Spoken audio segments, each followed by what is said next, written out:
ഭരത ചെമ്പംകണ്ടത്ത് വീട്ടുവാടക ചോദിച്ചതിലുള്ള വൈരാഗ്യത്തിൽ മധ്യവയസ്കനെ കുത്തിപ്പരിക്കേൽപ്പിച്ച കേസിൽ Kodakara Kavunthara ചിത്തംകുടം രമേശിനെ Puthukkad police arrest ചെയ്തു. ചാലക്കുടി കാഞ്ഞിരപ്പള്ളി മുണ്ടോളി ബിജുവിനാണ് പരിക്കേറ്റത്. 13-ന് രാത്രി 9-നായിരുന്നു സംഭവം. ഗുരുതരമായി പരിക്കേറ്റ ബിജു തൃശൂർ ഗവൺമെന്റ് മെഡിക്കൽ കോളേജിൽ ആശുപത്രിയിൽ ചികിത്സയിലാണ്. ബിജുവിന്റെ പരാതിയിലാണ് അറസ്റ്റ്. ഒല്ലൂർ പോലീസ് അതിർത്തിയോട് ചേർന്നുള്ള പ്രദേശത്താണ് ആക്രമണം നടന്നത്.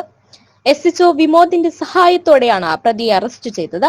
പുതുക്കാട് SHO മഹേന്ദ്ര സിംഹൻ, SIമാരായ ലാലു, ലിയാസ്, ലിജു, CPOമാരായ ദീപക്, ബേസിൽ ഡേവിഡ്, നിതീഷ്, അരുൺ എന്നിവരടങ്ങിയ സംഘമാണ് അന്വേഷണം നടത്തിയത്. പ്രതിയെ റിമാൻഡ് ചെയ്തു.